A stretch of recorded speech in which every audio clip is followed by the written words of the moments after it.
Listo, ya comencé aquí a grabar la clase. De nuevo, buenas tardes para todos. Bueno, muchachos, antes de comenzar con la clase como tal, les cuento pues que he ido calificando los parciales. Todavía me falta. Ya califiqué el primer punto de todos los estudiantes y el segundo punto de todos los estudiantes en el orden en el que aparecen en el orden en el que yo configuré el parcial, o sea, no en el orden en el que a ustedes les salen los puntos en orden distinto. Entonces, bueno, eso quiere decir que llevo calificado el 40% de los parciales. Ténganme paciencia porque el proceso es largo y porque la semana pasada yo hice otros 3 parciales en otros cursos, entonces se me acumuló muchísimo trabajo.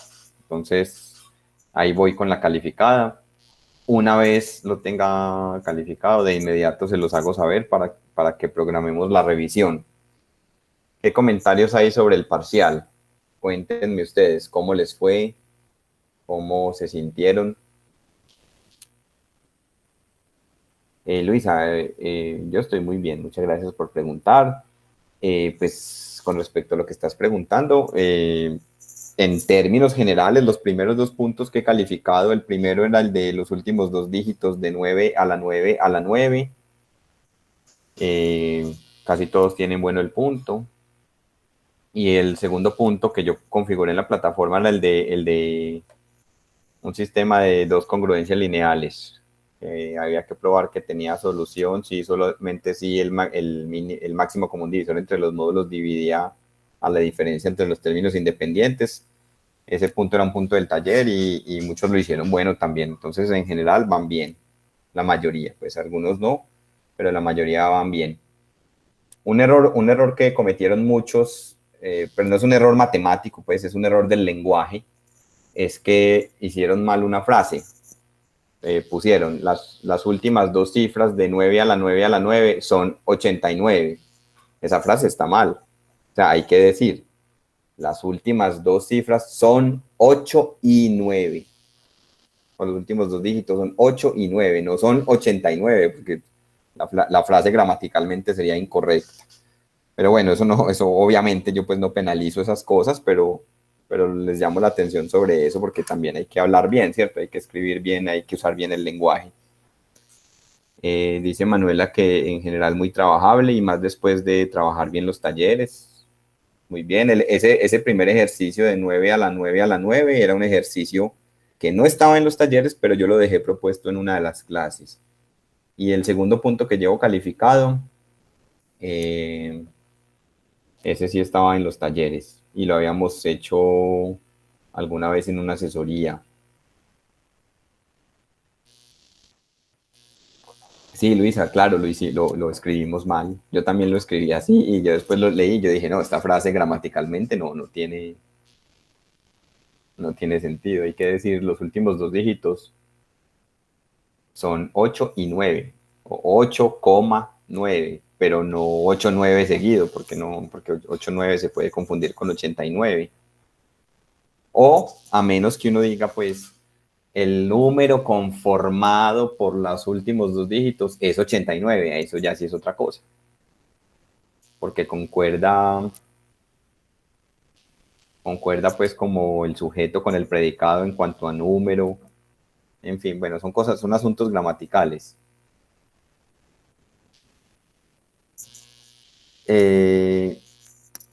No da lugar a confusión porque cuando vimos la representación decimal se presupone un orden en los coeficientes del polinomio en potencias de 10. Entonces uno sabe que el primero que uno mencione es el de las decenas y el último que uno mencione es el de las unidades, porque implícitamente ya se fijó un orden.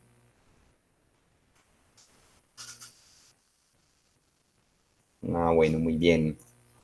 Me alegra mucho saber eso. Bueno, eso comenta Manuela, Luisa también, los demás. ¿Qué impresión tienen sobre el parcial? Muy trabajable, dice Juan Pablo Carmona. Ah, Manuela lo tiene como 8 y 9. Bueno, no sé. Yo creo que yo lo había escrito mal en algún momento. Dice Verónica que estaba trabajable el examen. Listo, bueno, muchachos. Bueno, muy bien, María Fernanda, listo. Entonces, bueno, ténganme paciencia ahí con la calificación, pero ahí lo voy calificando poco a poco. Eh, y bueno, hubo unos estudiantes que no presentaron el examen y no me han dicho que van a cancelar. Hubo por ahí otros dos que no lo presentaron o que lo iniciaron y no lo terminaron, pero vi ya que cancelaron el curso. Entonces, bueno muchachos, voy a compartirles la pantalla para que continuemos estudiando lo de las funciones aritméticas. Todavía hay 24, Luisa. Todavía hay 24 estudiantes matriculados. Listo, entonces recordemos, voy a recorrer rápidamente estas diapositivas desde el principio, pues como para recordar de manera rápida lo que vimos la clase pasada. Recordemos que una función aritmética es una función que tenga como dominio el conjunto de los enteros positivos y como codominio cualquier subconjunto de los complejos. Entonces vimos un par de ejemplos y vimos dos funciones que comenzamos a estudiar que son de suma importancia en la teoría de números, que son las funciones tau y sigma. Tau cuenta el número de divisores positivos que tenga un entero y sigma hace la suma de esos divisores. Entonces vimos que con cierta notación que introdujimos aquí, las funciones tau y sigma se pueden escribir así. O sea, el número de divisores es sumar tantos unos como divisores tenga n, que eso es lo que significa esta notación. O en otras palabras, es usar esta notación con la función constante f de d igual a 1. Mientras que la función sigma, sí, por definición, es la suma de los divisores con d variando en el conjunto de los divisores positivos de n. O en otras palabras, es usar esta notación con f de d igual a d, es decir, la función identidad.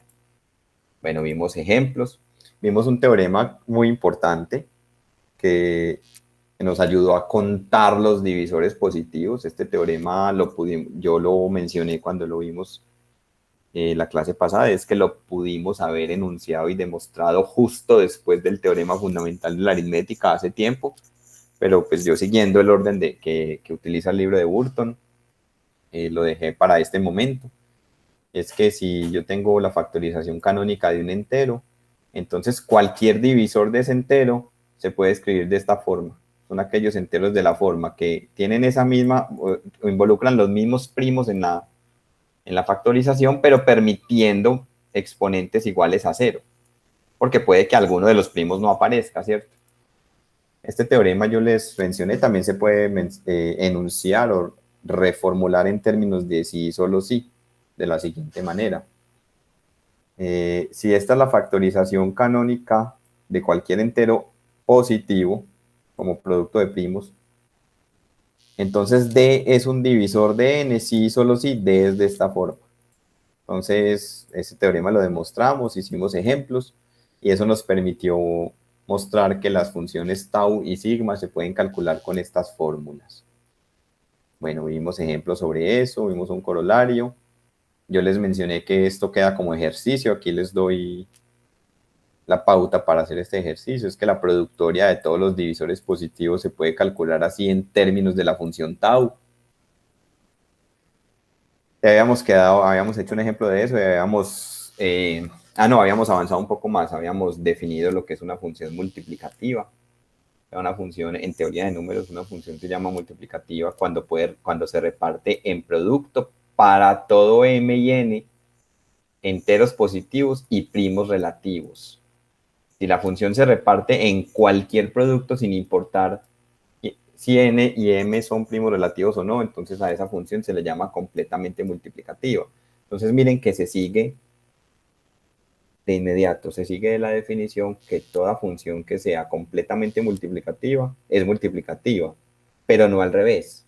No toda función multiplicativa es completamente multiplicativa y en la clase pasada dimos un contraejemplo que yo voy a recordar enseguida. Bueno, hay una observación que no voy a mencionar, ya la mencioné en la clase pasada, y en la clase pasada terminamos demostrando este teorema.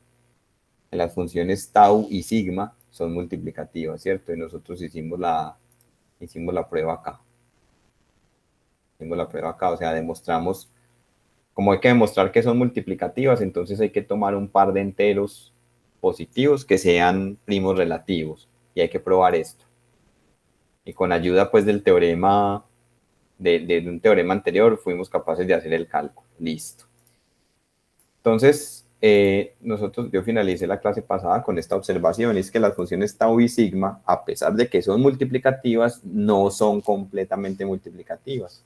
Y aquí están los contraejemplos. Por ejemplo, miren, este par de números son números justamente que no son primos relativos, y ahí es donde hay que buscar el contraejemplo, porque si fueran primos relativos, pues ya se sabe que las funciones reparten en ese producto. Cuando uno hace estos cálculos, tau de 2 por 10 no da lo mismo que tau de 2 por tau de 10, y lo mismo para sigma. O sea que estas son funciones que no son completamente multiplicativas. Listo. Ahí habíamos terminado la clase anterior.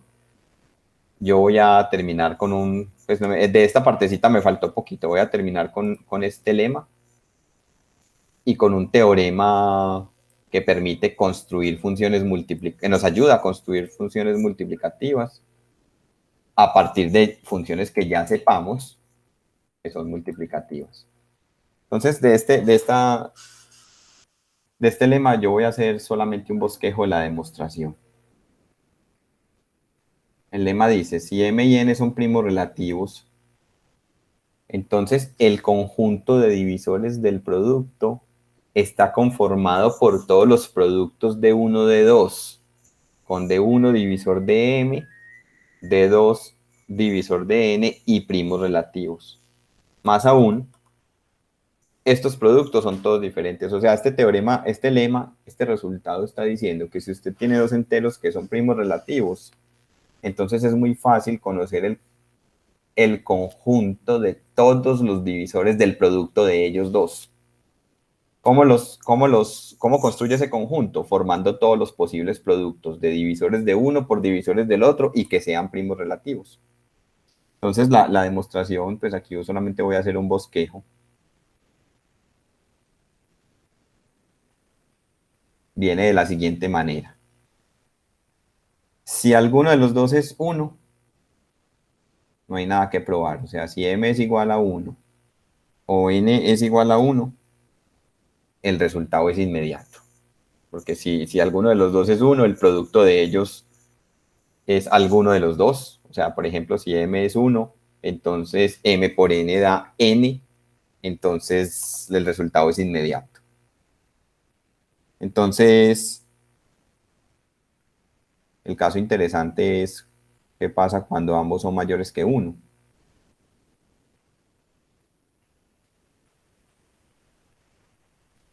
Entonces, si ambos son mayores que 1,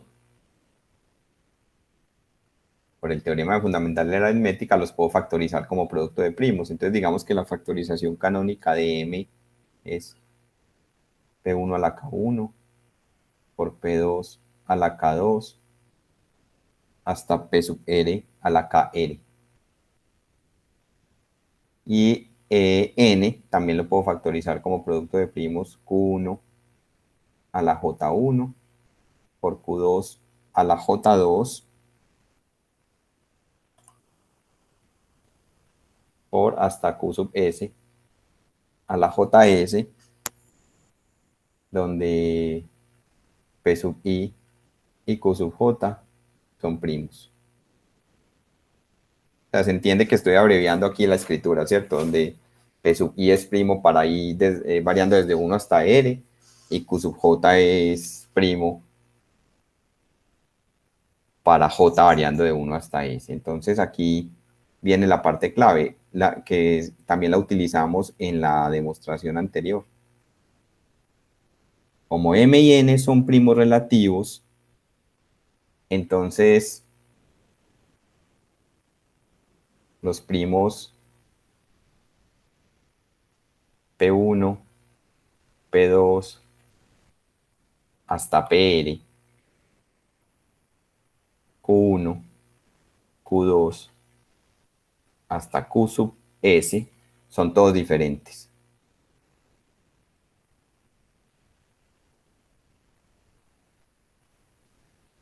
¿Está claro eso?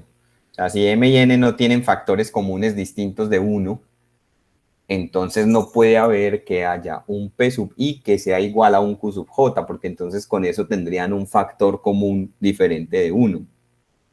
Entonces, o sea, hasta aquí va igual que la demostración de un teorema anterior de la clase anterior. Esto significa que la factorización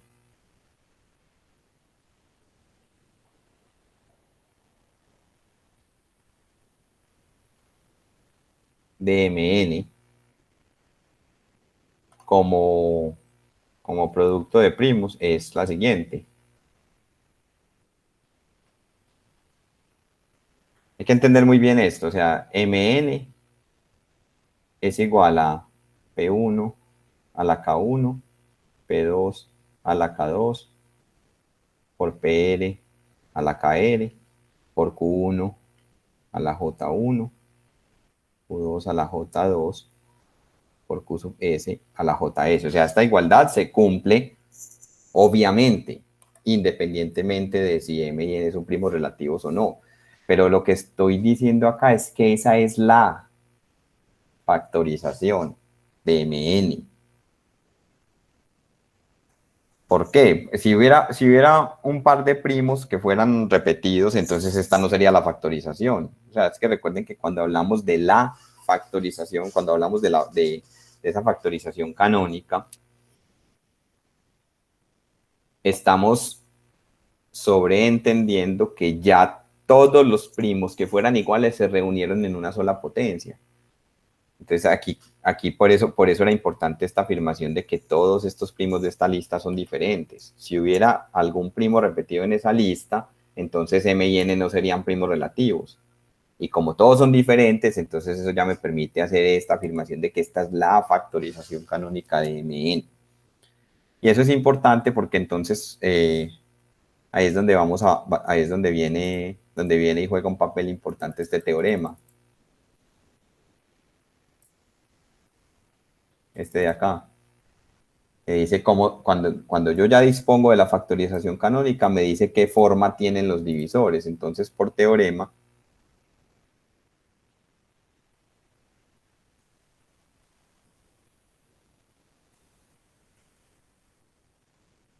cualquier divisor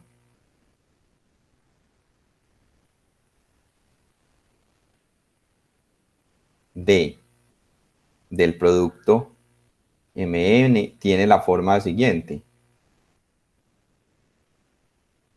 Cualquier divisor de Mn tiene esta forma. D igual a P1 a la A1. Vamos a poner P2. PR a la AR, Q1 a la B1 hasta QS a la BS, donde los A sub I, les permito que sean ceros porque puede que haya un primo que no aparezca en la factorización de ese divisor y tienen como tope K sub I. Y los B sub J,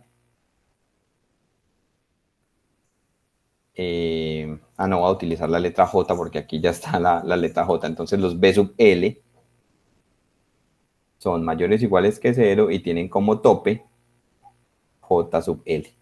Ya vieron por qué no utilicé la letra J, porque se vería muy raro J sub J, pues daría lugar a ambigüedad. Entonces, ¿esto qué nos muestra? Fíjense que por ese mismo teorema, esto es un divisor de M y esto es un divisor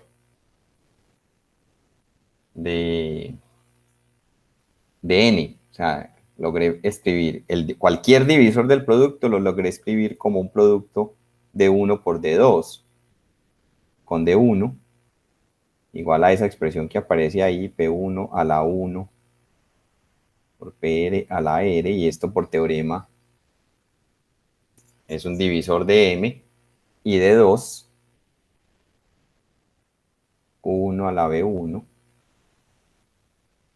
multiplicado por todos esos Qs hasta Q sub S a la b sub s, y eso por ese mismo teorema es divisor de n.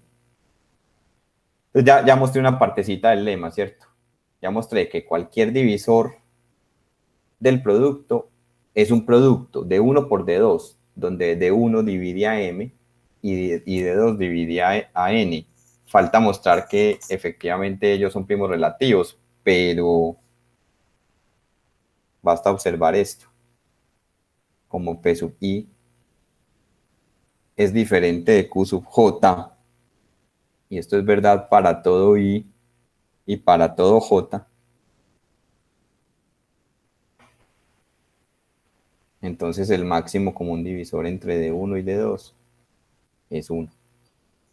Que miren que D1 y D2 ya están factorizados como producto de primos. Si ellos tuvieran un divisor común mayor que 1, entonces algún P sub I sería igual a algún Q sub J, y eso no puede pasar porque ellos son diferentes. Entonces por eso era importante en este lema que estos enteros fueran primos relativos. Listo. Y digamos que la afirmación recíproca es clara. O sea, cualquier producto de 1 de 2, de la forma de 1 de 2, con d1 divisor de m, d2 divisor de n, y ellos primos relativos, es un divisor del producto. ¿Cierto? Digamos que me falta dar los detalles de eso, pero vamos a quedarnos con lo que acabamos de hacer aquí. Muchachos, un momento, por favor.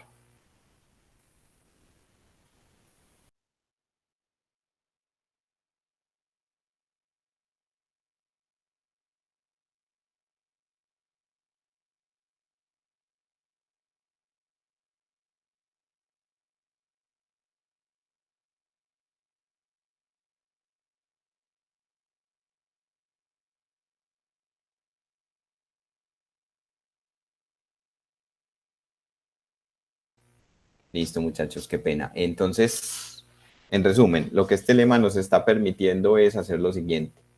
Cuando tengamos dos enteros que son primos relativos, ya sabemos qué forma toman los divisores de ese producto, del producto m por n. Y ese hecho lo vamos a usar. Ahora, también falta probar que todos esos productos son diferentes, pero eso se hace por reducción al absurdo. Si hay dos productos iguales, se llega a una contradicción con el hecho de que ellos sean primos relativos. Bueno, entonces, ¿para qué nos sirve ese lema? Ese lema nos sirve entonces para probar este teorema que nos permite construir funciones multiplicativas a partir de otras que ya sepamos que lo son. Entonces miren cómo se está definiendo esta función. Esta función dice, si f minúscula, este teorema dice, si f minúscula es una función que ya sabemos que es multiplicativa, y definimos otra función f mayúscula de la siguiente manera, la definimos con esta fórmula, como la sumatoria de todos los valores f de d, con d variando en el conjunto de los divisores positivos de n, entonces esa función f mayúscula también es multiplicativa. Listo, entonces vamos a hacer la prueba. Entonces, como tenemos que probar que f mayúscula también es multiplicativa, tenemos que probar que ella reparte en productos m por n, donde m y n son primos relativos, que esa es la definición. Entonces sean m y n enteros positivos y los tomo primos relativos, tales que el máximo común divisor entre ellos es 1. Listo. ¿Qué hay que probar? Veamos que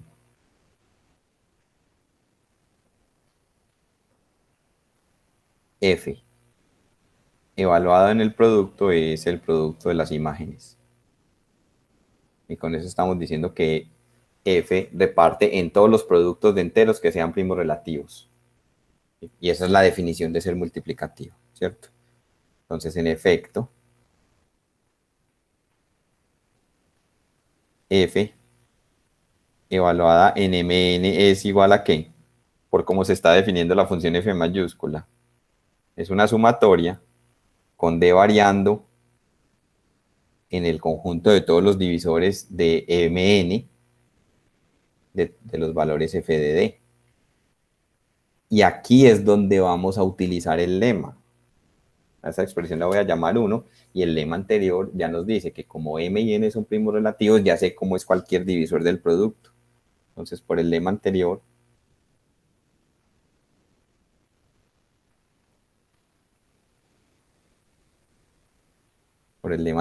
todo divisor positivo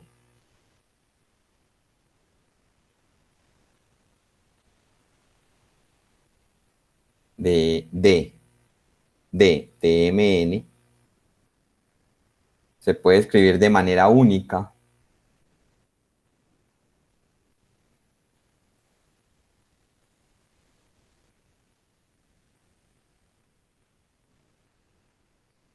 que la unicidad yo no la probé. Entonces los dejo para que ustedes piensen en los detalles. Pues, que acuérdense que el enunciado del lema decía que esos productos son únicos. Entonces, cada divisor positivo de Mn se puede escribir de manera única como un producto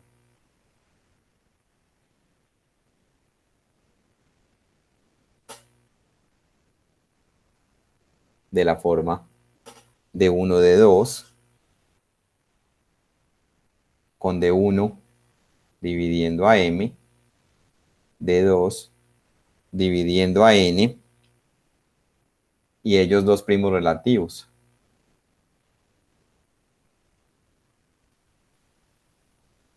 Un máximo común divisor igual a 1. Entonces, debido a esto,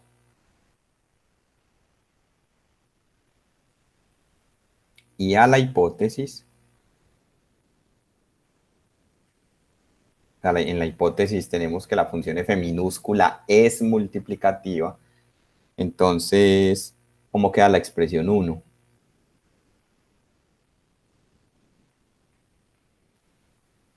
La expresión 1 queda de la siguiente manera. F de Mn es igual a la sumatoria de todos los f de D, con D variando en el conjunto de todos los divisores del producto. Entonces ya sabemos que cualquier D que sea divisor del producto es de esta forma. Entonces queda f de D1, D2. Y ojo con lo que voy a hacer acá. Cuando D varía en el conjunto de todos los divisores del producto, entonces D1 recorre todos los divisores de M y D2 recorre todos los divisores de N. Por lo que acabamos de decir allí, porque todo D se puede escribir como un producto de 1, de 2 de manera única. Entonces miren que aquí pues ya lo que voy a hacer a continuación es utilizar la hipótesis y propiedades de las sumatorias. Entonces esto es sumatoria con D1 variando en el conjunto de todos los divisores de M, D2 dividiendo a N, y aquí F la puedo repartir en este producto, porque como por hipótesis F minúscula es multiplicativa y D1 y D2 son primos relativos, entonces lo puedo hacer. Entonces miren que esto lo puedo escribir como sumatoria sobre los D1 variando en los divisores de M, de F de D1, por sumatoria de los F de D2, con D2 variando en el conjunto de los divisores de N. Y esto sí es por propiedades de la sumatoria, ¿cierto? Realmente eso es una sumatoria que se convierte en una sumatoria doble, que tiene dos variables, tiene dos índices, D1 y D2. El primero, D1, recorre todos los divisores de M, y el otro recorre todos los divisores de N. Los que sean, pues, y que ellos sean primos relativos. Y esto por definición es que esto es F evaluado en M, perdón, F mayúscula, porque así se definió la función F mayúscula. ¿Qué sería la función M mayúscula? F mayúscula evaluada en M. Simplemente es cambiar aquí esto por m, y eso es lo que aparece aquí. La variable que aparezca en la sumatoria es una variable muda. No importa que se llame D1, no importa el nombre que tenga, y esto es f de. Entonces hemos probado que f mayúscula definida así es también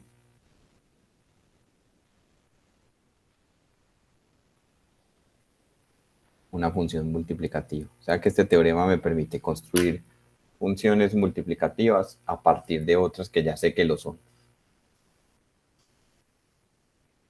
Listo. ¿Para qué nos sirve este teorema? Bueno, ¿hay alguna pregunta sobre la prueba de este teorema?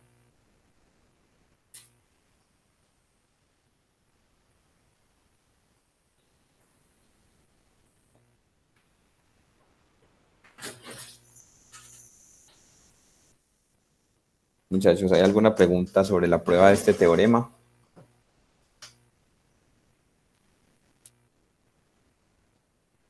Listo. Miren el corolario inmediato. Algo que ya sabíamos. Que las funciones tau y sigma son multiplicativas. Y miren la demostración. Es claro que la función constante es multiplicativa.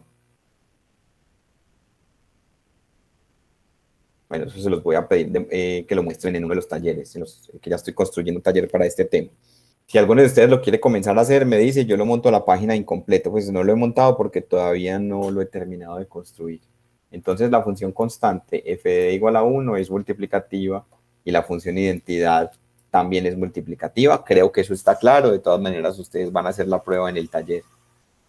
Y como ya habíamos dicho que tau y sigma se pueden escribir así, entonces el resultado se sigue del teorema anterior, que si esta función es multiplicativa, al construir esta en términos de una multiplicativa con la variable aquí, esta queda multiplicativa. Y esta también, esta es la función identidad, f de d igual d. Entonces, fíjense que realmente las funciones tau y sigma son multiplicativas como consecuencia inmediata de este teorema.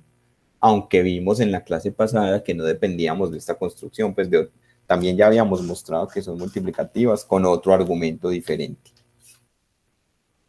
Listo, y hasta aquí pues viene esta parte. ¿Alguna pregunta, muchachos, sobre esto?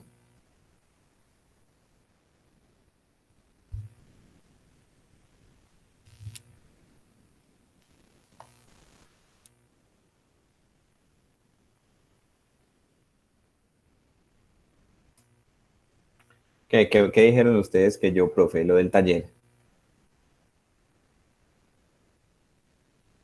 Ah, listo, entonces hagámoslo ya mismo. Lo voy a hacer aquí con ustedes. Voy a meter a la página del curso.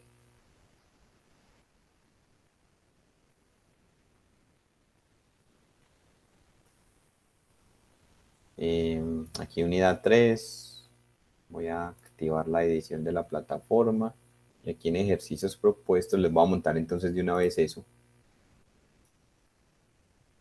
Talleres parcial 3. Está en construcción. Entonces voy a ponerle aquí que este taller está...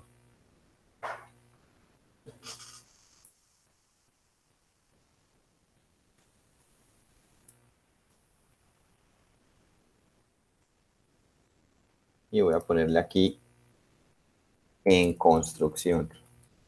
Porque todavía me falta agregarle algunos ejercicios. Porque voy a meter aquí en este mismo taller el tema que voy a dar hoy. A tener como... Bueno, y porque se relaciona, de alguna manera se puede relacionar con estas funciones tau y sigma. Pues ahí ustedes se van a encontrar con algunos ejercicios. Miren que, por ejemplo, este fue el que yo les dejé en las diapositivas. Aquí les pido probar que la función constante es multiplicativa, al igual que la función identidad. Bueno, lo pueden empezar a trabajar. Entonces vamos a ver ahora unos números que tienen forma especial. Entonces voy a hablar de los números perfectos, de los números de Mersenne y de los números de Fermat.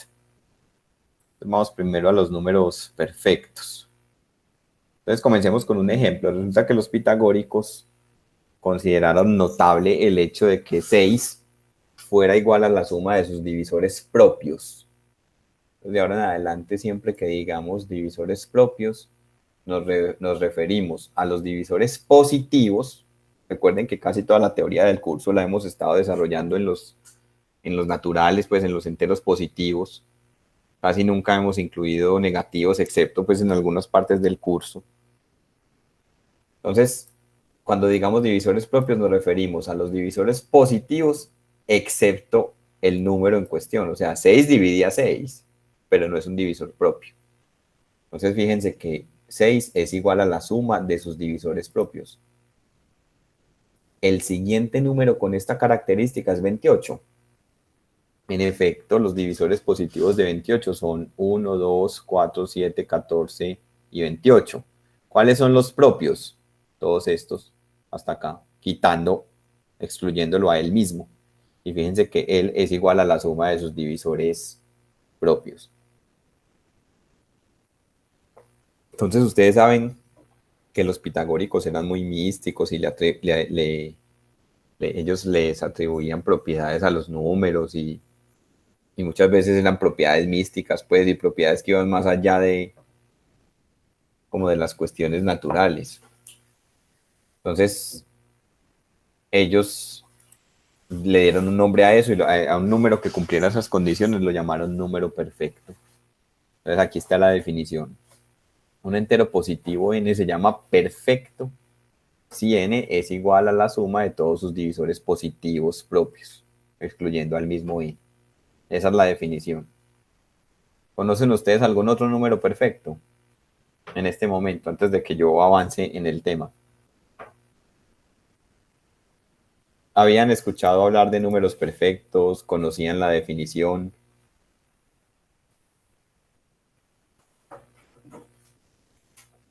La conocías, Luisa. ¿Y conoces más números perfectos, distintos de 6 y de 28?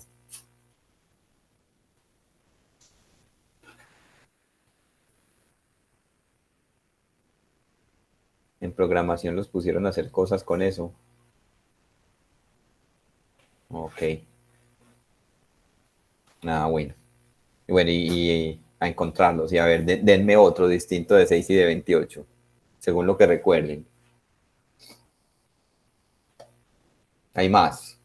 Pruebe por el 490 y algo, pero no recuerdo cuál era. Listo, vamos a ver. Muy bien, Juan Camilo, sí. Entonces, hagamos una observación sobre la definición para que la conectemos con lo que acabamos de ver de las funciones tau y sigma, en particular aquí de la función sigma. ¿Qué hace la función sigma? La función sigma lo que hace es sumar, por definición, es la suma de todos los divisores positivos, ¿cierto? Es la suma de todos los divisores. Si a toda esa suma le quito n, ¿esto qué me da? Es la suma de todos los divisores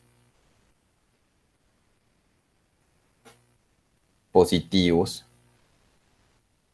Es que se vuelve tedioso estar poniendo esta palabra, pues ya en el contexto queda claro.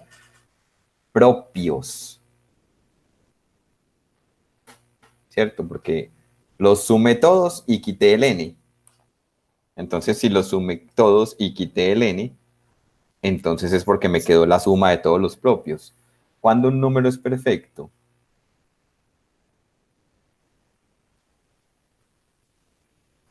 N es perfecto si y solo si esa suma me da n, me da el mismo número, ¿cierto? Cuando L es igual a la suma de todos sus divisores positivos propios. Y fíjense que se cumple en ambos sentidos. Si n es perfecto, se cumple esto. Y si se cumple esto es porque n es perfecto, porque recuerden que una definición siempre es un sí y solo sí. Y esto es equivalente a esto. ¿Se dan cuenta? Entonces, eso es una caracterización y de hecho muchos autores toman esto como definición. Un entero n es perfecto si sigma de n es igual a 2n. Que eso es lo que estoy diciendo aquí en esta observación. Entonces, por ejemplo, para n igual a 6, fíjense quién es sigma de 6. Es la suma de todos sus divisores positivos. Todos. 1, 2, 3, incluyéndolo a él. Pero miren que hasta aquí me da 6, o sea que queda 6 más 6, o sea que queda 2 veces 6. O sea, se cumple lo que estamos diciendo acá. Y para n igual a 28, hasta aquí da 28, o sea que queda más 28. Que queda 28 más 28, o sea, 2 veces 28. O sea que son equivalentes, ¿cierto? Un número es perfecto si y solo si sigma de n es igual a 2n. Entonces miren que tiene importancia esa función sigma que habíamos definido antes. Bueno, entonces los primeros números perfectos son estos. Juan Camilo tenía razón, 496. Estos son los primeros. 6, 28, 496. Miren el cuarto, miren el quinto. Miren el quinto número perfecto, es 33.550.336. O sea que ya solamente la magnitud de este número sugiere que esos números son más bien raros. ¿Cierto? Sugiere que esos números son escasos. Miren el sexto, el séptimo, miren el octavo número perfecto. ¿De qué orden es? Aquí ya van millones, billones. Es del orden de cuatrillones, ¿cierto? Si no me equivoqué. Resulta que estos números se pueden factorizar así. Estos números perfectos se pueden factorizar así como aparece aquí en esta tablita. ¿Ven? ¿Observan ustedes algún patrón de comportamiento? Profe, muchos primos de Mersenne. Exactamente, esto de eso. Vamos a relacionarlos con los primos de Mersenne, que todavía no he dicho qué son. Pero ¿qué patrón hay ahí?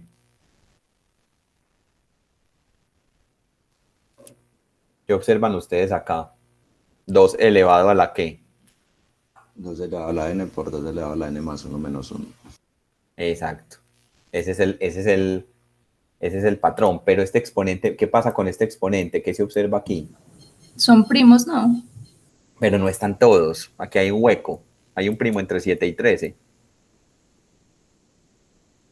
Falta El 11. el 11, exacto. Entonces vamos enseguida más adelante, vamos a ver por qué. Entonces estos son los primeros 8 números perfectos.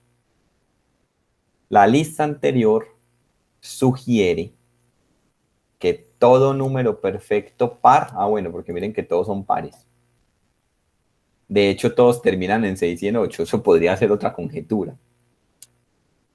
La lista anterior sugiere que todo número perfecto par es de esta forma. Esto es equivalente a lo que Juan Pablo Carmona dijo, pero, no, pues, pero poniendo aquí P y aquí poniendo P menos 1, donde tanto P como 2 a la P menos 1, o sea, este paréntesis de acá, son primos. O sea, si usted se pone a mirar bien, este paréntesis, ¿cuánto da? Solo el paréntesis, 3 es primo. Aquí, 7 es primo. Aquí, 31 es primo. 127 es primo. Bueno, ya este no me lo sé. Pero resulta que todos esos paréntesis son primos, que fue lo que dijeron hace un rato, son primos de Mersenne, que enseguida decimos en qué consiste. Entonces Euclides, en su libro noveno de los elementos, demostró que todo número de esta forma es en efecto un número perfecto. Nosotros lo vamos a demostrar enseguida. O sea, Euclides demostró que todo número que tuviera esta forma, donde este paréntesis sea un primo, ya vamos a ver que eso obliga a que P sea primo, todo número que tenga esta forma es perfecto. Obviamente par, ¿cierto? Creo que es obvio, pues tiene un factor 2 por ahí. La pregunta recíproca es, ¿será que todo número perfecto par es de esta forma? O sea, Euclides demostró que todo número que tuviera esta forma, donde este paréntesis sea primo, es perfecto. Enseguida lo demostramos. ¿Será que todo número perfecto par tiene esa forma? Y resulta que la respuesta es afirmativa. Alrededor de 2000 años después de Euclides, Euler demostró que todo número perfecto par tiene la forma mencionada. Entonces, eso es un teorema y vamos a demostrarlo.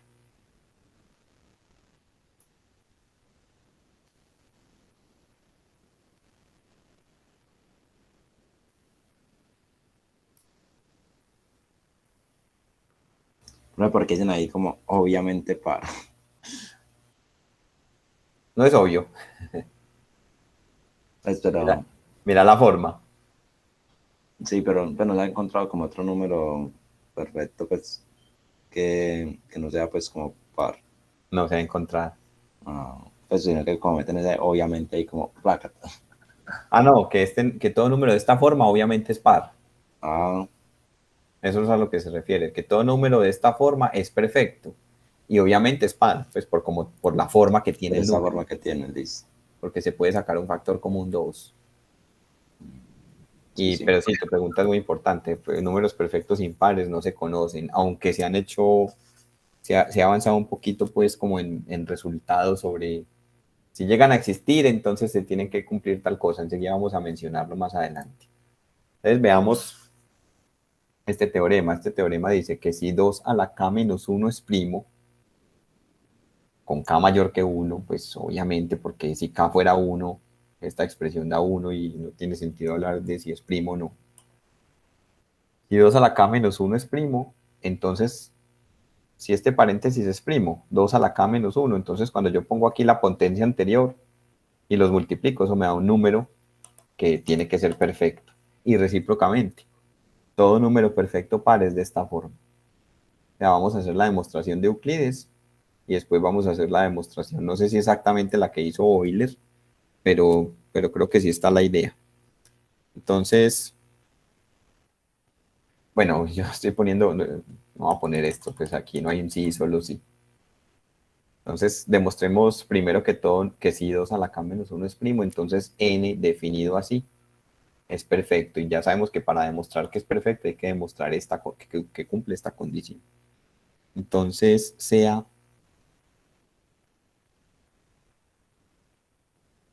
la hipótesis es esta, sea esto un primo.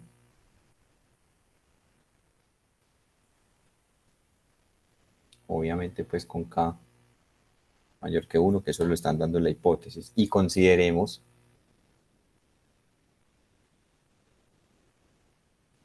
el entero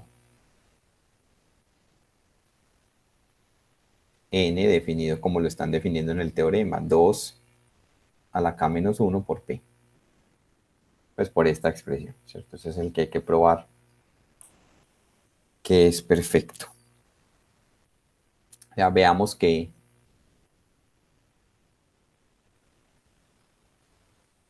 tenemos que probar que sigma de n es igual a 2n. Entonces, voy a comenzar afirmando esto. Como el máximo común divisor entre 2 a la k menos 1 y p es igual a 1. Y les voy a preguntar a ustedes por qué. A ver quién me dice por qué esos dos números son primos relativos.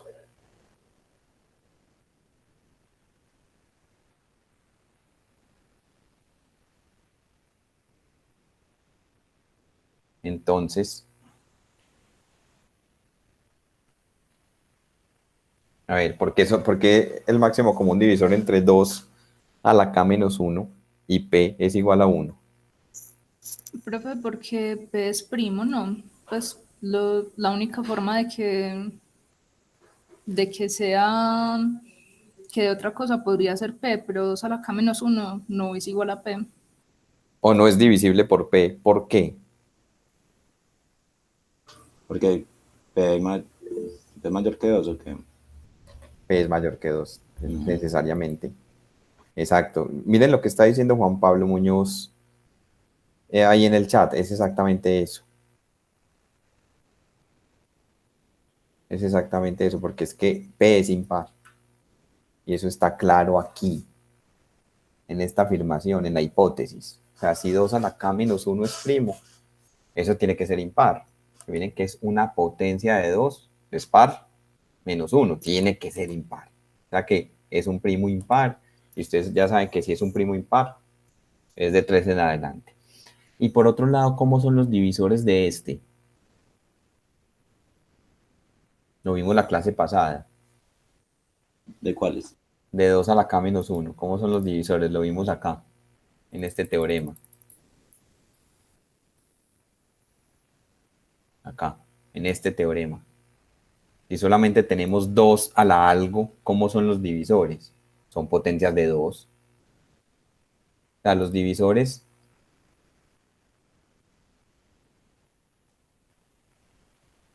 pongámoslo aquí a un ladito, de 2 a la k menos 1. Hagamos, ¿cuál es la lista de divisores? 1, o sea, 2 a la 0, 2 a la 1, 2 a la 2, 2 a la 3, etcétera, hasta 2 a la k menos 1. Es decir, son de la forma 2 a la a, con a variando entre 0 y k menos 1. O sea, eso es exactamente lo que dice este teorema. Claro, porque es que esta ya es la forma canónica del número. Esta es la factorización canónica de 2 a la k menos 1, es 2 a la k menos 1. Entonces, ¿eso qué quiere decir? Que todos los divisores de este son pares o 1. Y este es un primo impar. Entonces, el único divisor común entre ellos puede ser el 1. El único divisor común entre ellos es el 1. No puede haber otro. Si hubiera otro, entonces se llega a un absurdo, ¿cierto? Lo que Luisa estaba diciendo. Entonces, como ellos son primos relativos, entonces sigma de n es sigma evaluada en n. ¿Quién es n? 2 a la k menos 1 por p. Pero como ellos son primos relativos y sigma es una función multiplicativa, esto es sigma de 2 a la k menos 1 por sigma de p. Aquí estamos usando el hecho de que sigma es multiplicativa. Listo, ¿y cuánto me da sigma de 2 a la k menos 1? Por un mismo teorema de la clase anterior. Por este teorema. De hecho lo tenemos acá como corolario. Si P es un primo, ya es cualquier entero positivo, y aquí la base es un primo, y el exponente es un entero positivo, porque por hipótesis K es mayor que 1, o sea, K menos 1 es mayor que 0. Entonces, por este corolario que estoy mencionando acá, ¿quién es sigma evaluada en ese elemento? Es el primo a la A más 1 menos 1 sobre el primo menos 1, ¿cierto? Eso es lo que dice el corolario. Es caso particular de este teorema. ¿Sí queda claro cómo lo estamos aplicando, muchachos?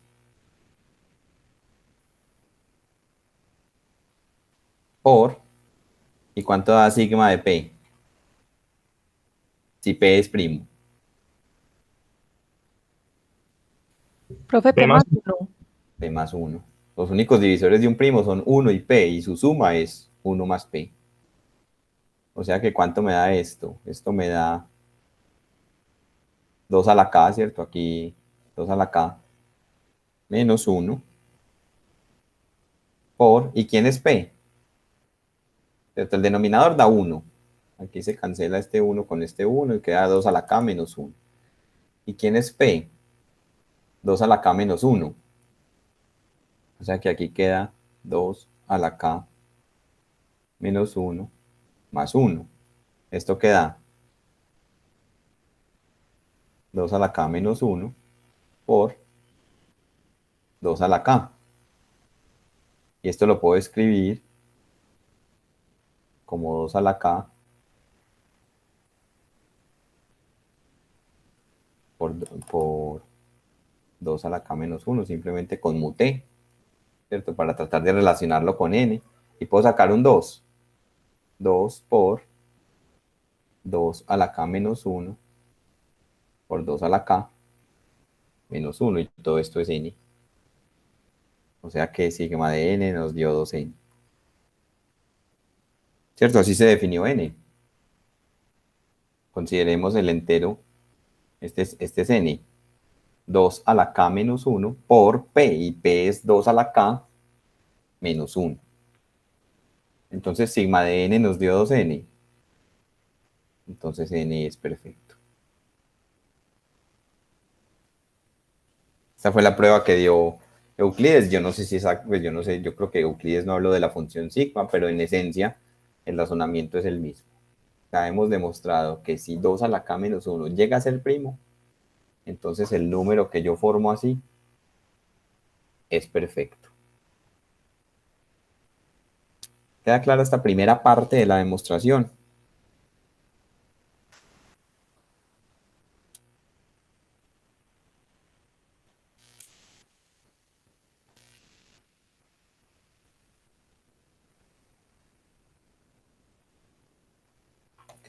¿Queda clara la primera parte, muchachos? Listo, muy bien. Listo, ahora para la afirmación recíproca.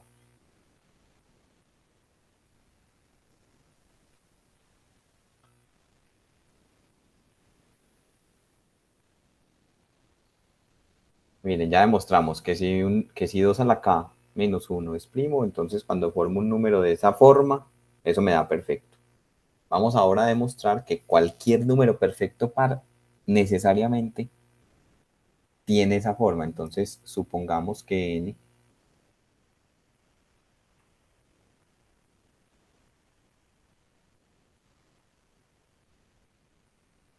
es un número perfecto par.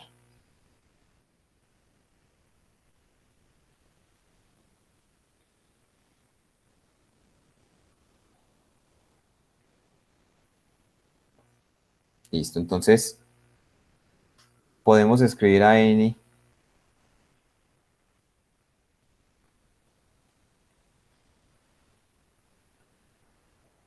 como, lo vamos a escribir así, como 2 a la k menos 1 por algo, donde con k mayor que 1 y m un impar positivo.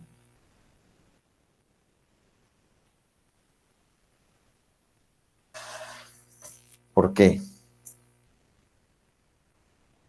¿Por qué se puede hacer eso, muchachos? Eso lo puedo hacer con cualquier número que yo sepa que es par. O sea, lo único que sabemos de n, bueno, estamos suponiendo que n es un número perfecto par. El hecho de que sea par me permite escribirlo así.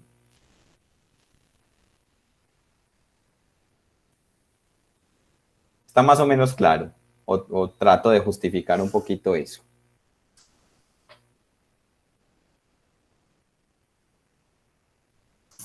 Y la base está en el teorema fundamental de la aritmética. Justifiquémoslo por si acaso. Pero listo, no lo voy a justificar completamente, porque con lo que voy a decir va a quedar más o menos claro, pero yo quiero que ustedes traten de entender un poquito por qué, por su propia cuenta, por qué lo podemos escribir así, bajo el supuesto de que es par. O sea, bajo el supuesto de que es par, es porque es de la forma 2 por algo. ¿Listo? Donde ese algo es un entero. Positivo porque estamos en los enteros positivos. Listo. Entonces, ¿qué podemos decir de R?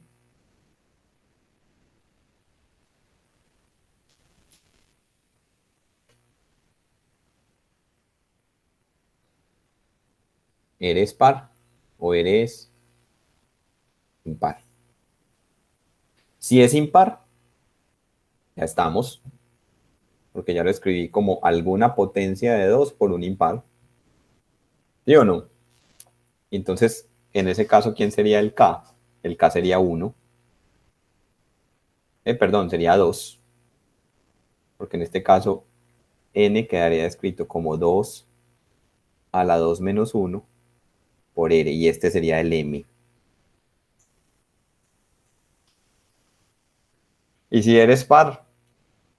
Ah, bueno, entonces si eres par, entonces es 2. Y si eres par es porque es de la forma 2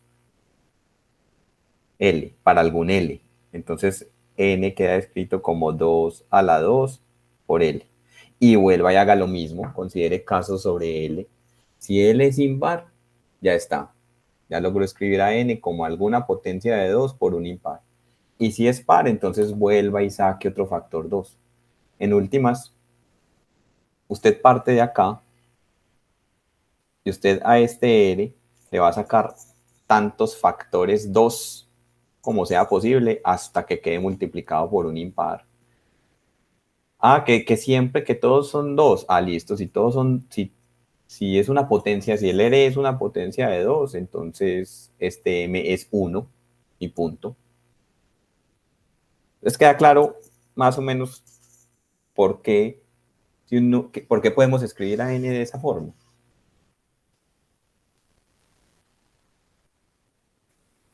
¿Y por qué podemos tomar a M como impar? Porque eso lo vamos a necesitar. Impar positivo. En el peor de los casos, M es igual a 1. ¿Queda claro? Sí, profe. Profe, Sí. Listo. Entonces, ustedes dirán, no, profe, pero es que eso está muy forzado, porque es que, miren lo que hay que probar. Hay que probar que todo número perfecto par es de esta forma, o sea que usted ya está forzando esto. Sí, lo estoy, pues eso es a lo que tengo que llegar, pero es que miren que se puede, lo acabamos de medio justificar. Ahora habría que escribir lo que yo acabé de decir en palabras. Entonces, se sigue que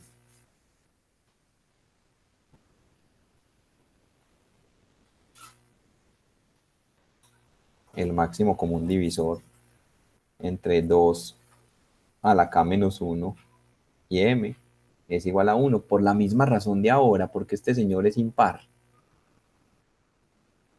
Y este solo tiene divisores pares. El único divisor impar que tiene es 1, pero de ahí para adelante solo tiene divisores pares. Entonces, si ellos compartieran un divisor, si tuvieran un divisor común, o sea, si usted razona por reducción al absurdo para justificar esta afirmación, usted dice, no, supongamos que hay un divisor común mayor que 1, y los divisores de este son todos potencias de 2 a partir de 1, entonces estaría diciendo que este tiene un divisor par, y por lo tanto sería par, contradicción porque este es impar, ¿cierto? Entonces, por la misma razón de ahora, ellos son primos relativos, y por tanto,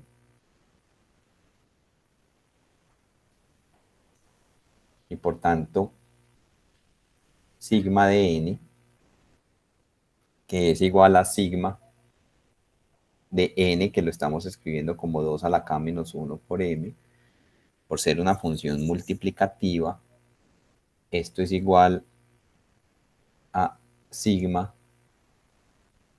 de 2 a la k menos 1 por sigma de m. O sea, siempre que usted vaya a utilizar eso, usted tiene que justificar por qué los números a los que le va a aplicar eso son primos relativos. Aquí estamos utilizando el hecho de que sigma es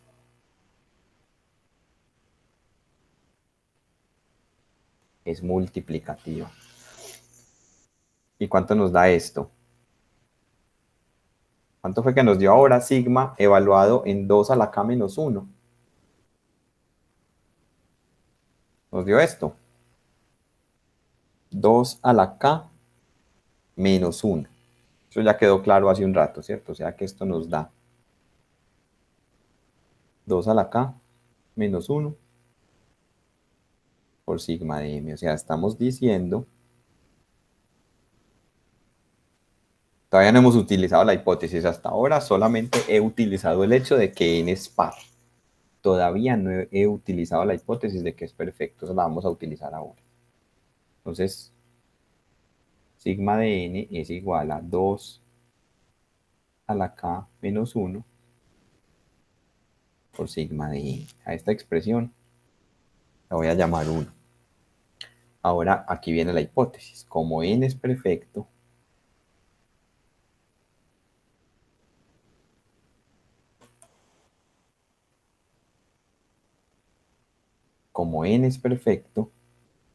entonces sigma de n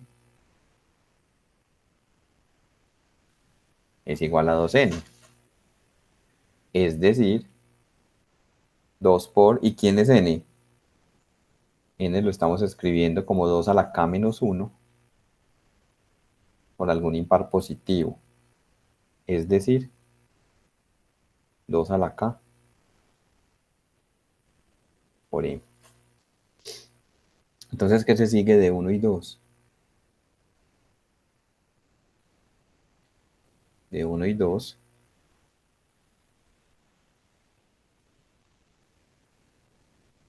se sigue que 2 a la k por m, que es igual a sigma de n, es igual a 2 a la k menos 1 por sigma de m, que también es igual a sigma de n. O sea, igualando 1 y 2, se obtiene esta expresión que acabo de escribir aquí, la que la voy a llamar 3. Lo cual implica que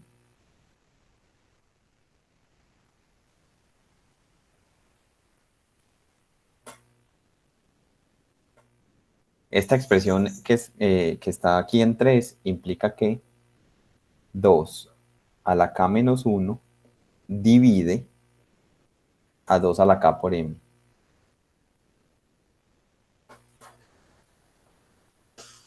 Listo. ¿Hasta aquí hay alguna pregunta? Yo quiero que esta demostración vaya quedando clara.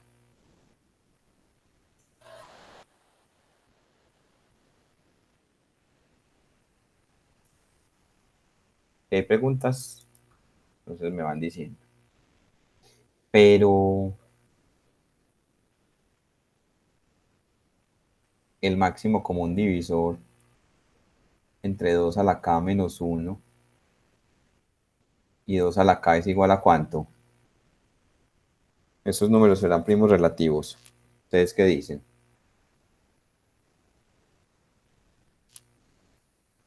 Sí, profe. El 1 es impar y este es impar y este es par. Y los únicos divisores comunes, el único divisor común puede ser el 1. Si hubiera otro distinto de 1, entonces por ser divisor de este, entonces tendría que ser de la forma 2 a la a con a positivo y menor o igual que k, pues obviamente, ¿cierto? Entonces estaría diciendo que 2 a la a dividía esto. Y como 2 dividía este, entonces 2 dividía un impar, imposible.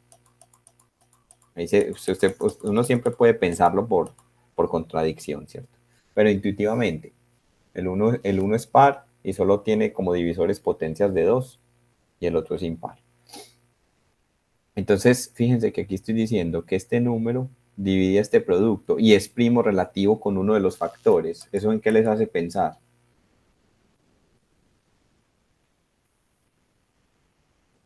¿En qué les hace pensar eso? Si un número divide a un producto y es relativo, es primo relativo con uno de los factores.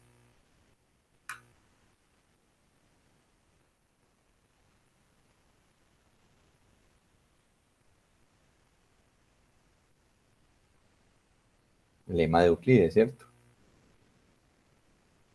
Del lema de Euclides se sigue que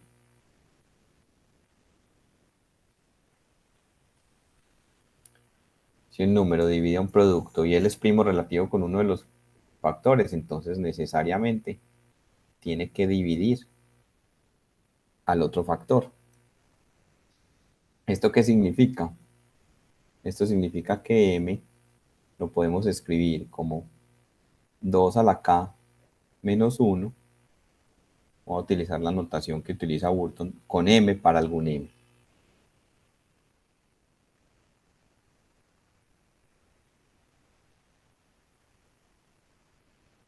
Ya casi estamos, porque miren que inicialmente n es 2 a la k menos 1 por m, y acabamos de ver que este m es 2 a la k menos 1 por alguna otra cosa.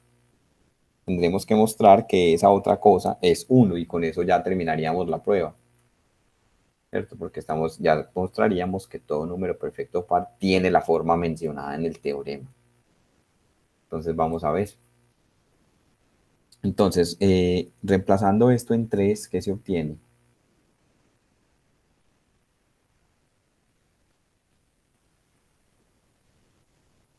Esto último en 3, entonces obtenemos lo siguiente, obtenemos que, voy a reemplazar acá, 2 a la k por m, es decir, 2 a la k menos 1 por m mayúscula, es igual, ¿a qué había al otro lado? Al otro lado había ese paréntesis por sigma de m. Ese paréntesis por sigma de m. Entonces miren que aquí este factor se puede cancelar. ¿Y qué se obtiene? Se obtiene que 2 a la k por m es igual a sigma de m. Listo, entonces como m y m minúscula y m mayúscula son divisores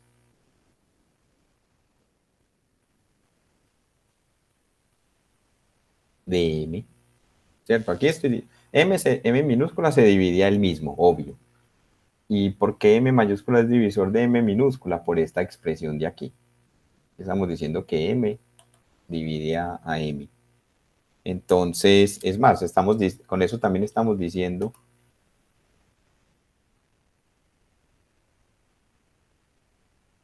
que este es un divisor propio, ¿cierto? Este es un divisor distinto de m, porque este paréntesis es mayor que 1. Porque este paréntesis es mayor que 1. Porque k, desde el principio dijimos que era positivo. O sea que aquí tengo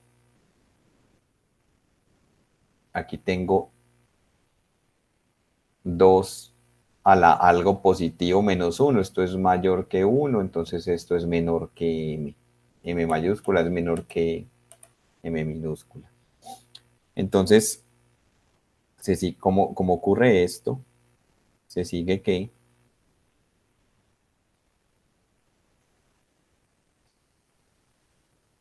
eh,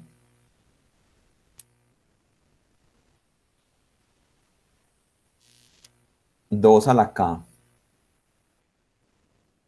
por m es igual a sigma de m. Esa es la última expresión que teníamos aquí. Esto es mayor o igual que m más m, ¿cierto? Porque qué es sigma de m minúscula? Es la suma de todos los divisores positivos de m minúscula. Así se define la función sigma. Aquí solamente estoy sumando 2 de esos divisores, puede que haya más. Entonces por eso se tiene esta desigualdad. ¿Y esto es igual a qué? M minúscula es igual a 2 a la k menos 1, lo tenemos arriba en la pantalla. 2 a la k menos 1 por m mayúscula. Más m mayúscula, ¿cierto? Lo dejé quieto. Y solamente reemplacé el m minúscula que lo teníamos aquí arriba. ¿Cuánto da esto?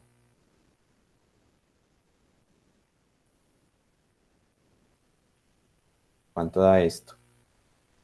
Da 2 a la k por m. Entonces realmente esto no es una desigualdad. Porque al lado izquierdo me dio 2 a la k por m mayúscula y al lado derecho también. Entonces, ¿qué se sigue? Se sigue que sigma de m, que es 2 a la k por m, que conectando estas igualdades es m más m.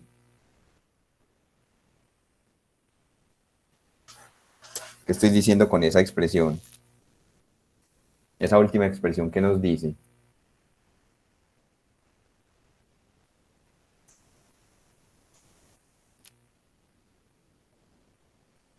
¿Qué es sigma de M? ¿Qué es como concepto? La suma de todos los divisores de M. Si estoy diciendo que esto es una igualdad, es porque estos son todos los divisores. Entonces, M tiene solo dos divisores. ¿Y eso qué significa? Primo. Exactamente. Dos divisores positivos. M, el mismo. ¿Y cuál puede ser el otro? Necesariamente. 1. Tiene que ser 1. Entonces M es primo. Y M mayúscula necesariamente tiene que ser igual a 1. Eso significa entonces, eso obliga a que M, que lo hayamos escrito como 2 a la k más 1 por M, realmente es 2 a la k menos 1, perdón, es 2 a la k menos 1, es primo. O sea, es que no solamente teníamos que mostrar, ojo con el enunciado del teorema, no solamente teníamos que mostrar que todo número perfecto par es de esta forma, o sea, también teníamos que mostrar que este paréntesis es primo. Conclusión, n, inicialmente lo tomamos como era un número perfecto par, el hecho de que fuera par nos permitió escribirlo así. Y ya acabamos de probar que es de la forma 2 a la k menos 1 por paréntesis 2 a la k menos 1, donde este paréntesis es un primo. Miren que esa segunda parte no fue tan trivial, ¿cierto? Por eso pasaron 2000 años hasta que Euler logró hacer la prueba. Entonces, este teorema nos enseña mucho, nos enseña que si 2 a la k menos 1 es primo, entonces puedo construir números perfectos. Obviamente pares, por la forma que tienen. Y recíprocamente, todo número perfecto par tiene que ser de esta forma. Pero entonces, si lográramos demostrar que existen infinitos primos de Mersenne, lograríamos demostrar que existen infinitos números perfectos pares. Exactamente. Pero eso es un problema abierto. Entonces, exactamente. Antes de continuar, entonces, ¿hay alguna pregunta hasta aquí?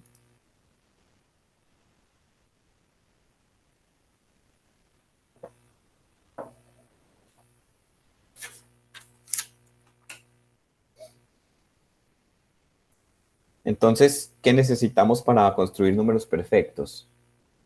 Necesitamos que este paréntesis sea primo. Eso es lo que necesitamos. O sea, la búsqueda de números perfectos se reduce entonces a buscar primos que tengan esta forma. ¿Cierto? Que eso es lo que dice esta observación. El problema de encontrar números perfectos pares se reduce al problema de hallar primos de esta forma. Vamos a demostrar en el siguiente lema, o como consecuencia del siguiente lema, que si un número de esta forma es primo, necesariamente el exponente tiene que ser primo, pero el recíproco es cierto. Si el exponente es primo, entonces 2 a la p menos 1 es primo, no necesariamente, y hay contraejemplos, pero vamos paso a paso. Este lema es un poquito más general. Este lema dice que si a a la k menos 1 es primo, donde a es una base positiva y k es mayor que 1, obviamente, pues es que esta condición es obvia en este caso, porque si fuera 1, entonces con la conclusión ya no habría sentido, ¿cierto? Que tendría 2 a la 1 menos 1, eso es 1, y no, 1 no es ni primo ni compuesto. Entonces, si un número de esta forma es primo, necesariamente a es 2 y k también es primo. Vamos a probarlo. Y aquí en la prueba de este lema, pues ustedes tendrán que recordar algunas factorizaciones importantes. Entonces vamos a demostrar primero que a es igual a 2. Entonces, sabemos lo siguiente. Sabemos que a la k menos 1 se puede factorizar como a menos 1 por a la k menos 1 más a la k menos 2 más, etcétera, etcétera, va disminuyendo el exponente de a hasta llegar a más 1. ¿Se acuerdan de esto? Esto lo habíamos hecho en el ejercicio 6, yo tengo anotado acá, en el ejercicio 6 del taller 2. Que lo probamos usando inducción fuerte. Ejercicio 6. Taller número 2. Listo. Entonces, el hecho de que se haya logrado factorizar no significa que no sea primo, porque puede que alguno de los factores sea 1, ¿cierto? Entonces, como k es mayor que 1, como k es mayor que 1, entonces esta expresión a la k menos 1, el segundo paréntesis en esa factorización, más a la k menos 2, más puntos suspensivos hasta llegar a más 1, es mayor o igual que a más 1, ¿cierto? Porque k es mayor que 1, o sea que este exponente es como mínimo 1, como mínimo. O sea que en toda esta suma se tienen por lo menos estos dos términos. O sea que se tiene la desigualdad, y esta desigualdad es estrictamente mayor que 1. O sea que este factor es un factor estrictamente mayor que 1. Entonces, como por hipótesis,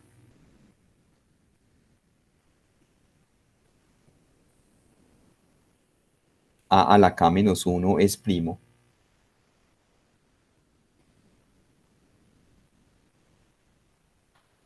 Como por hipótesis a la k menos 1 es primo, entonces el otro factor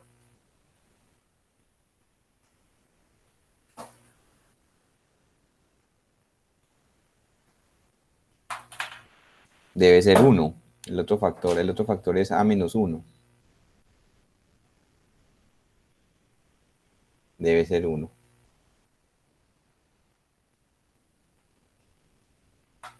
¿Sí o no? Miren, aquí, por hipótesis, este número es primo. Lo logré factorizar como producto de dos cosas. Ya justifiqué que esta otra cosa es estrictamente mayor que 1. Entonces el otro número tiene que ser 1. Que si no fuera 1, entonces no sería primo, ¿cierto? Esto es decir, a menos 1 tiene que ser 1. Y esto implica entonces que a es igual a 2. Ya probé la primera parte del lema. O sea, si un número de esa forma es primo, es porque a es 2. O sea, tiene que ser de la forma 2 a la k menos 1. Ahora veamos que k tiene que ser primo. Ahora, si k fuera compuesto, entonces vamos a razonar por reducción al absurdo.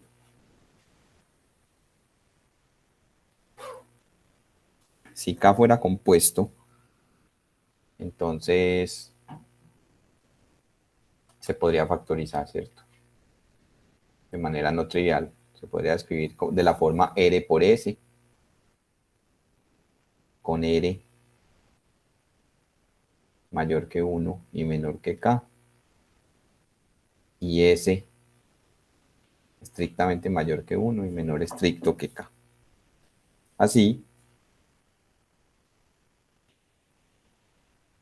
a, bueno, ya sabemos que a es 2, pero pongámoslo así, a la k menos 1 podría escribirse como a la rs menos 1.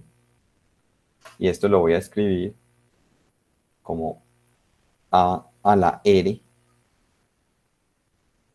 a la s menos 1. Y esto lo voy a factorizar así. A a la r menos 1 por a a la r a la s menos 1. Lo mismo de ahora. A a la r a la s menos 2.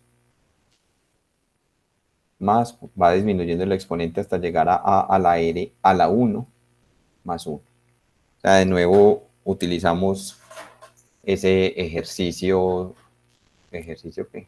6 del taller 2. O sea, esa factorización es importante recordarla. Y ambos factores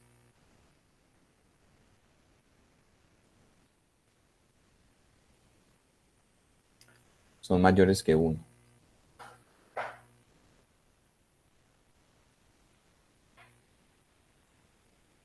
Por esta razón de acá. Porque R es mayor que 1 y S es mayor que 1. Entonces, si R es mayor que 1, entonces este número tiene que ser mayor que 1. Porque es algo positivo, algún entero positivo. Ya sabemos que A vale 2, o sea que piensen en el A como 2, porque eso ya lo probamos. Entonces es 2 a la R, donde R es mayor que 1. O sea, mínimo, mínimo R es 2. O sea que este factor como mínimo es 3, como mínimo. Y este con mayor razón, ¿cierto? Porque aquí tengo 1 más algo positivo. Y ese es estrictamente mayor que 1. El mínimo valor que puede tomar ese es 2. O sea, que esto sea aquí exponente 1. O sea, como mínimo aparecen estos dos términos. Y ambos factores son mayores que 1. Pongamos pues la justificación, pues N es mayor que 1 y S es mayor que 1. Esto contradice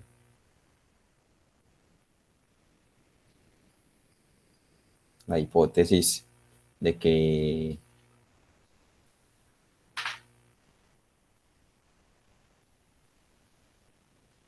A a la K menos 1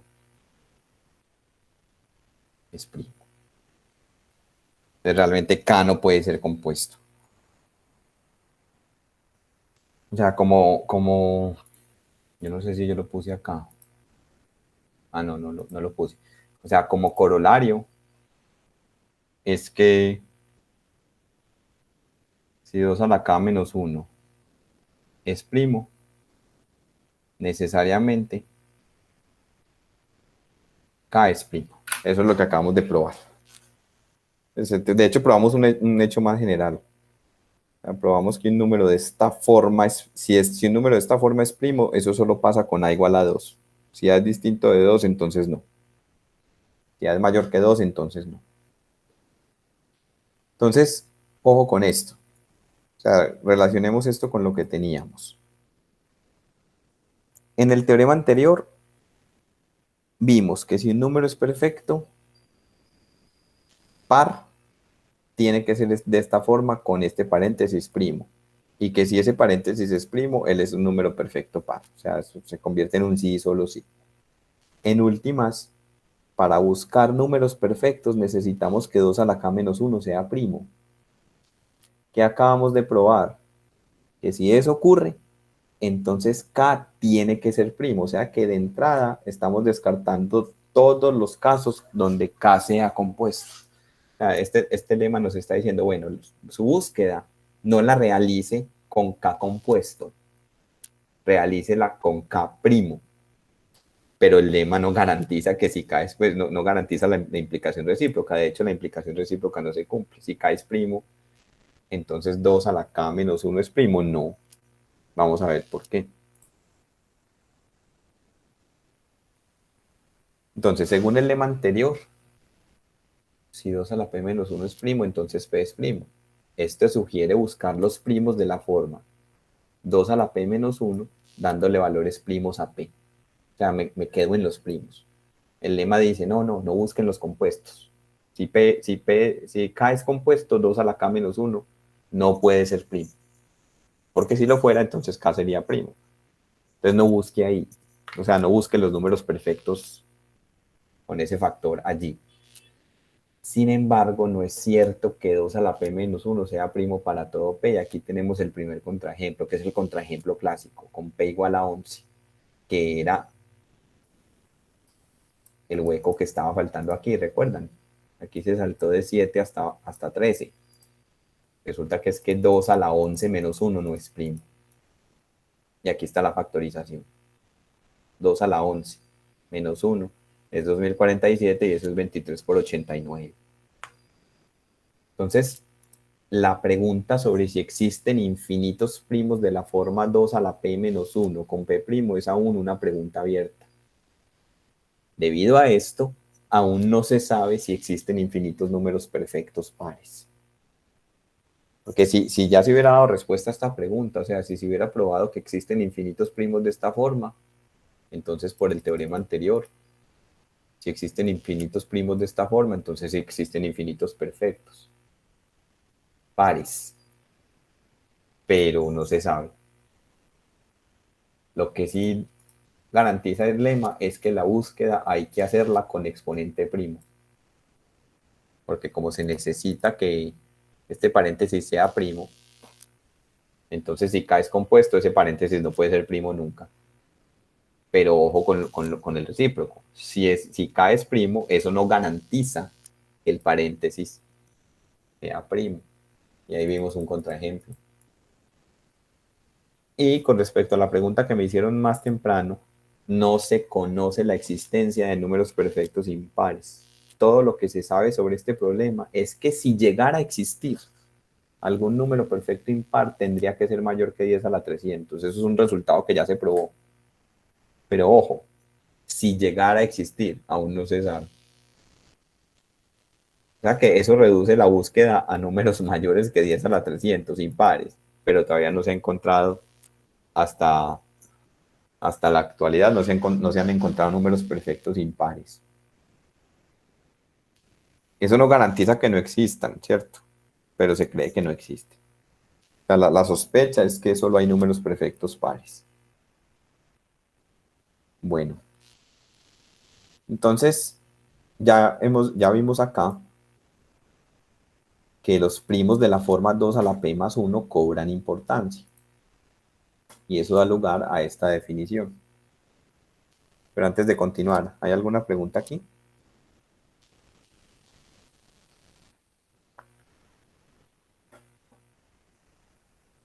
Juan Pablo, la pregunta tuya es una pregunta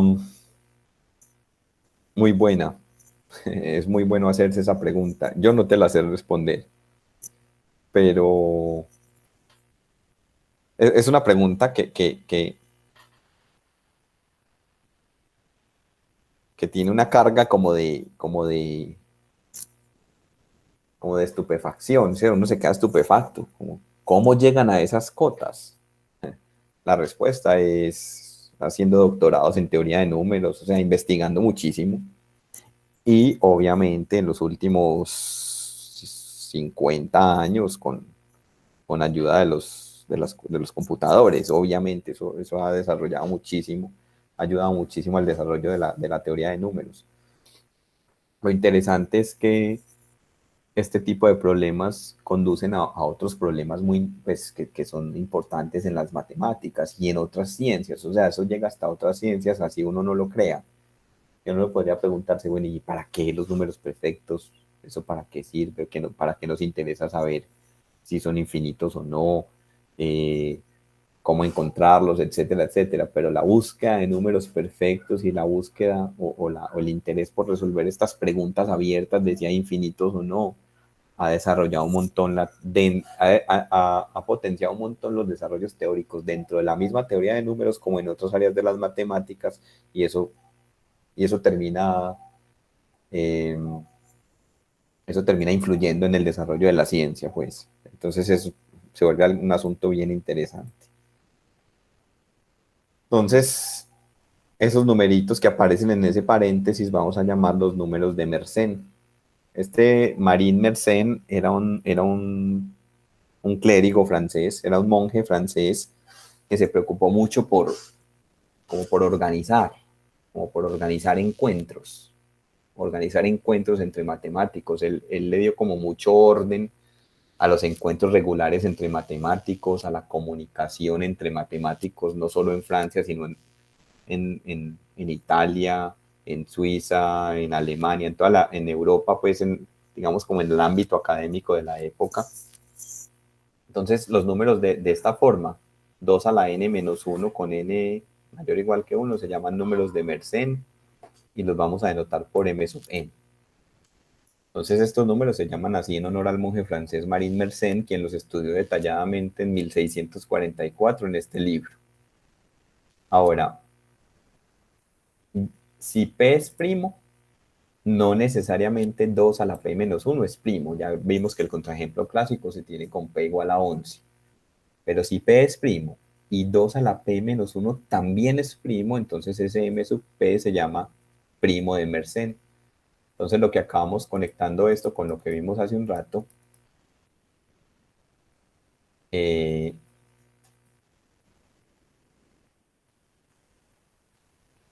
la búsqueda de números perfectos se reduce a la búsqueda de primos de Mersenne, ¿cierto? O sea, buscar cuándo esto es primo. Entonces ya sabemos que si este paréntesis es primo, necesariamente el exponente es primo. Pero el recíproco no es cierto. Si el exponente es primo, no necesariamente ese paréntesis es primo, ¿cierto? Que es lo que se tiene acá con el contraejemplo que vimos. Entonces aquí tenemos los primeros 4 primos de Mersenne, ¿cierto? Para P igual a 2, para P igual a 3, para P igual a 5 y para P igual a 7, ese paréntesis en la construcción de números perfectos, en la construcción del teorema, resultan ser primos, 3, 7, 31 y 127. Y por lo tanto, se obtienen los primeros 4 números perfectos. Entonces, pero resulta que ¿cuál es el siguiente primo que sigue acá?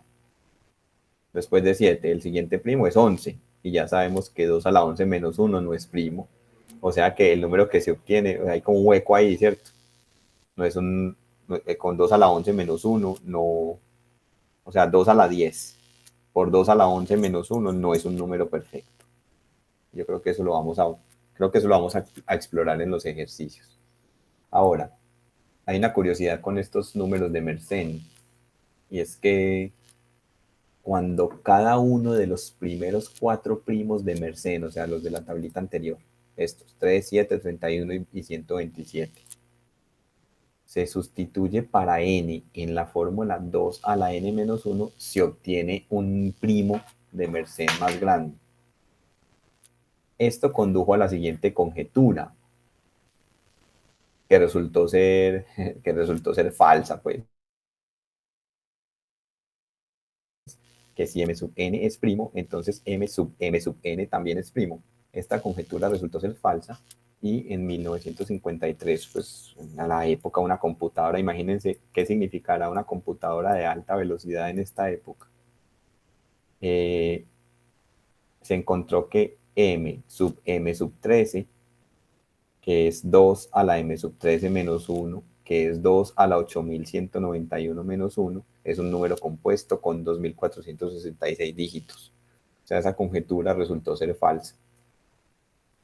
Si este resultado hubiera sido cierto, entonces se tendrían infinitos primos de Mersenne, porque para cada primo yo soy capaz de producir otro, pero no es cierto. Ahí se encontró este contraejemplo en 1953.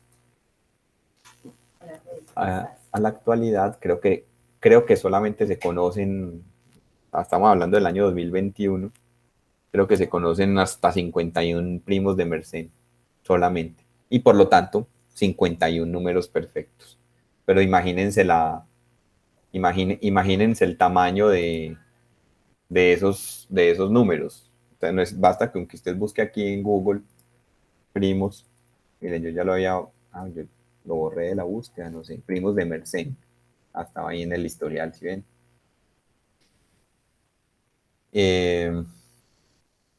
Miren, a diciembre de 2018 solo se conocen 51 números primos de Mersenne, siendo el mayor de ellos una cosa monstruosamente grande, ¿cierto? Creo que aquí está la tablita. la fecha en la que se descubrió y quién fue el descubridor. A mí me llamó la atención, hay cositas de aquí que yo no sabía, leyendo pues a Burton, es que estos de acá, que se descubrieron, perdón, estos, el 25 y el 26, que se descubrieron en los años 78 y 79, fueron descubiertos por estos Knoll y Nickel, que eran estudiantes de secundaria. Imagínense ustedes. Simplemente eran gomosos con los computadores y con los computadores de la época, ¿cierto? Pero miren que son números muy grandes. Miren que el número de cifras, o sea, los primeros 4 números de Mersenne, bien, el siguiente, que se obtiene con P igual a 13, primos de Mersenne, perdón, listo, es manejable, pero a partir de ahí ya se vuelven números con muchas cifras, ¿cierto? El último tiene más de 24 millones de cifras. Y hay otra cosa importante, y es que puede que haya más primos de Mersenne entre el 40 y ¿qué? Entre el 47avo, bueno, eso no se dice 47avo, eso se dice, ¿cómo se dice eso? 47º y 51º número de Mersenne, puede que haya más. O sea, que no estén en esta lista no significa que entre esos números no haya primos de Mersenne, ¿cierto? Por poner un ejemplo histórico, el 29º primo de Mersenne fue descubierto después del 30º y el 31º, o sea, no hay un orden. Simplemente estos son los que se conocen, pero entre ellos pueden haber primos de Mersenne.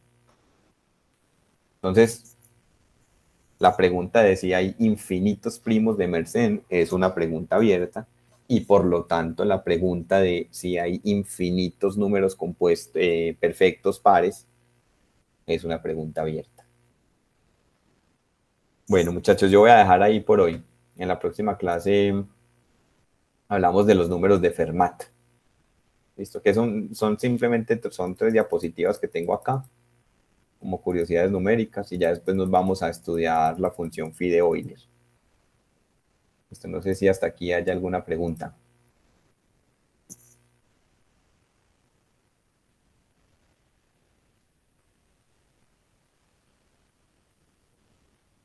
Listo, de todas maneras, estas diapositivas ya están en la página. Yo ya le empecé a construir un taller a la parte de funciones aritméticas. No he empezado a construir el taller para esta parte de números perfectos, números de Mersenne y números de Fermat. Pienso ponerlo aquí en este mismo taller 10, para que en el taller 11 ya pongamos la función phi de Euler. Lo interesante de la función phi de Euler que veremos después es que nos va a permitir generalizar el pequeño teorema de Fermat. Recuerden que el pequeño teorema de Fermat se tiene para módulos primos, para módulo P con P'. Vamos a ver un resultado que lo generaliza para módulos arbitrarios, no necesariamente con módulos primos. Y ahí es donde está la genialidad de Euler, que uno se la encuentra por todas partes aquí en este curso y en todos los cursos. Bueno, muchachos, una feliz tarde, muchas gracias por su atención y de nuevo paciencia con la calificación de los parciales. Listo, muchas gracias. Se lo apruebo, muchas gracias. Gracias a ustedes. Listo, nos vemos el jueves.